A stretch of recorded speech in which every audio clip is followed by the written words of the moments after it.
શ્રી ગણેશાય નમઃ મિત્રો, આપ જોઈ રહ્યા છો આપણે યુટ્યુબ ચેનલ આશીર્વાદમાં આપ સૌનું સ્વાગત છે। આજે આપણે આ વિડીયોમાં સાંભળીશું મા દુર્ગાની માનસી પૂજાનો શો મહિમા છે તેના વિશે આપણે વાર્તાના સ્વરૂપે સાંભળીશું। જો આપને મારો વિડીયો પસંદ આવે તો લાઈક કરજો, શેર કરજો અને પહેલીવાર જો આ વિડીયો આ ચેનલમાં જોઈ રહ્યા હોય તો સબસ્ક્રાઈબ કરજો, જેથી મારા નવા વિડીયોની માહિતી તુરંત આપ સુધી પહોંચે।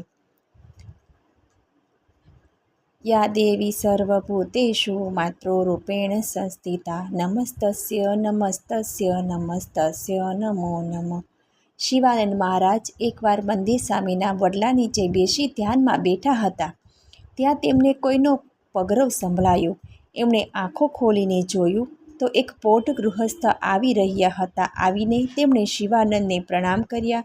શિવાનંદે આશીર્વાદ આપી બેસવાનો સંકેત કર્યો। ગૃહસ્થ બેસીને બોલ્યા, બાપજી, મારું નામ રાયચંદ। અત્યાર સુધીની ઉંમર તો છોકરા મોટા કરવામાં, કમાવામાં ગઈ। છોકરાઓ ધંધો સંભાળે છે, દીકરીને પરણાવી દીધી। હવે સમય પ્રભુ ભક્તિમાં વીતાવો છે, પણ મને સતત થયા કરે છે કે પ્રભુ ભક્તિમાં મન ચોંટતું નથી। એવો કોઈ ઉપાય બતાવો જેથી હું ધ્યાનથી પ્રભુ ભક્તિ કરી શકું। શિવાનંદ મહારાજ બોલ્યા, સામેના લીમડાના વૃક્ષ પર બેઠેલા વાંદરાઓને જુઓ। રાયચંદે વૃક્ષ તરફ જોયું તો વાંદરાઓ એક ડાળ પરથી બીજી ડાળ પર કૂદી રહ્યા હતા। જરાય શાંતિથી બેસતા ન હતા। બાપજી, વાંદરાઓ તો કૂદાકૂદ કરી રહ્યા છે, એ એમનો સ્વભાવ છે। સાચું કહ્યું, આ વાંદરા જેવો જ સ્વભાવ આપણા મનનો છે, એ પણ ઠરીને બેસતું નથી। તમે ઘેર પૂજાપાઠ કરો છો? હા, યુવાન થયો ત્યારથી ઘરમાં પૂજા હું જ કરતો આવ્યો છું, હજી હું જ કરું છું। શિવાનંદે કહ્યું, તમે પૂજા કેવી રીતે કરો છો?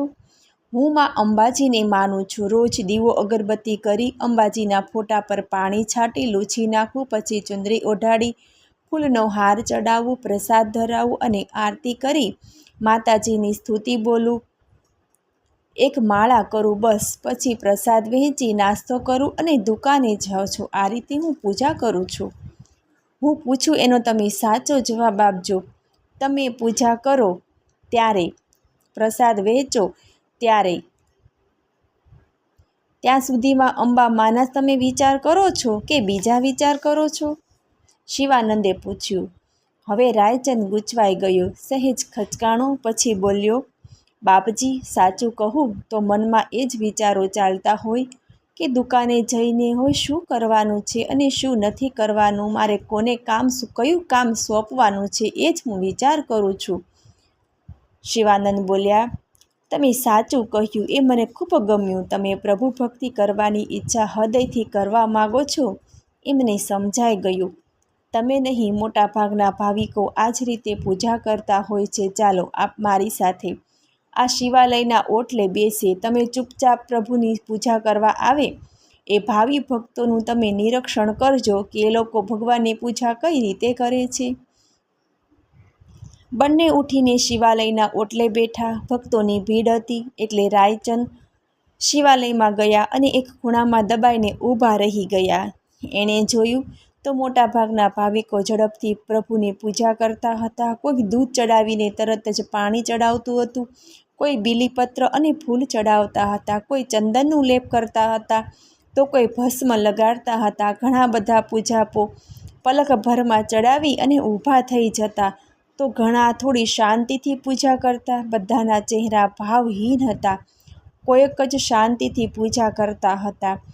ઘણા બાજુમાં પડેલી પવાલીમાંથી એક લોટો પાણી લઈને ચડાવીને ગાલ પર 5 વાર થપકી મારતા અને પગે લાગીને બહાર નીકળી જતા હતા। બહુ ઓછા ભક્તો એવા હતા જે શાંતિ અને પ્રેમથી પૂજા કરતા હતા। હવે રાયચંદ બહાર નીકળ્યા અને બોલ્યા, બાપજી, તમારી વાત સાચી છે। મોટાભાગના ભાવિકો તો યંત્રવત પૂજા કરે છે, બહેનો ઘરની વાત પણ કરી લે છે।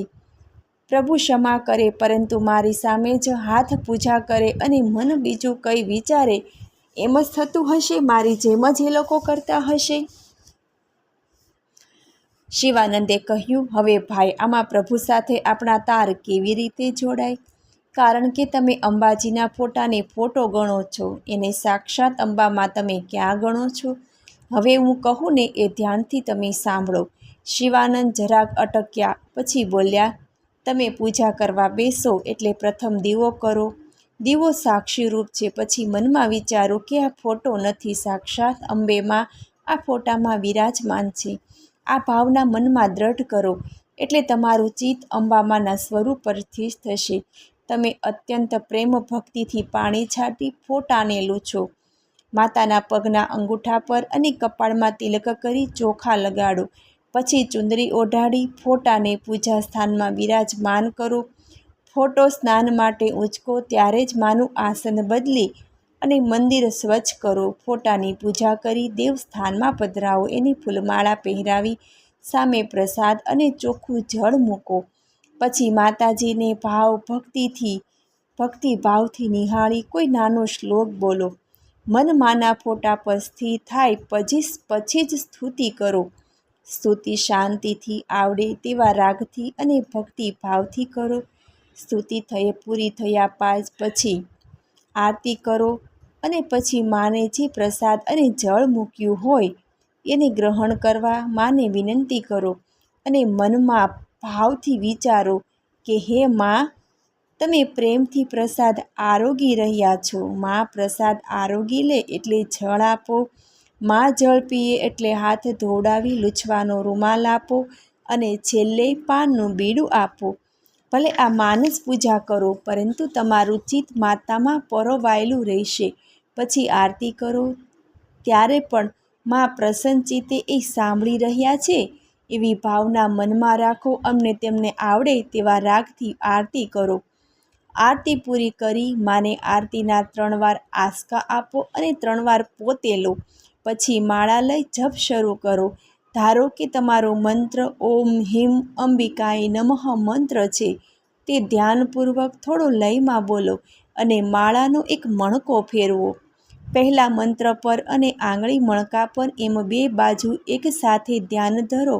એ રીતે માળા કરો. આમ અભ્યાસ કરવાથી ધીરે ધીરે પૂજા દરમિયાન ધ્યાન માતાજીમાં કેન્દ્રિત થશે અને ધીરે ધીરે મન કેન્દ્રિત થતાં શીખી જશે. હા, એ બધા માટે હૃદયમાં માતાજી માટે અત્યંત ભક્તિભાવનો ઉત્સાહ રહેવો જરૂરી છે હો. સાંભળ્યું ને રાયચંદ બોલ્યો, બાપજી, હું સમજી ગયો. હું આ રીતે જ રોજ પૂજા કરીશ અને માતાજીને સતત કાલાવાલા કરીશ કે તેઓ મારા મનને એમના ચરણોમાં સદા માટે સ્થિર કરી દે, કહીને એ શિવાનંદને પગે લાગ્યો. શિવાનંદ આશીર્વાદ આપતા બોલ્યા, મા અંબિકા તમારું સર્વ રીતે કલ્યાણ કરે. પછી તેઓ રાયચંદને પ્રસન્નતાથી જતા જોઈ રહ્યા. યા દેવી સર્વભૂતેષુ શક્તિરૂપેણ સંસ્થિતા નમસ્તસ્ય નમસ્તસ્ય નમસ્તસ્ય નમો નમઃ. મને સાંભળવા બદલ ધન્યવાદ. જો આપને મારો વિડીયો પસંદ આવે તો લાઈક કરજો, શેર કરજો અને પહેલીવાર જો આ વિડીયો આ ચેનલમાં જોઈ રહ્યા હોય તો સબસ્ક્રાઈબ કરજો, જેથી મારા નવા વિડીયોની માહિતી તુરંત આપ સુધી પહોંચે. ધન્યવાદ. જય શ્રી કૃષ્ણ.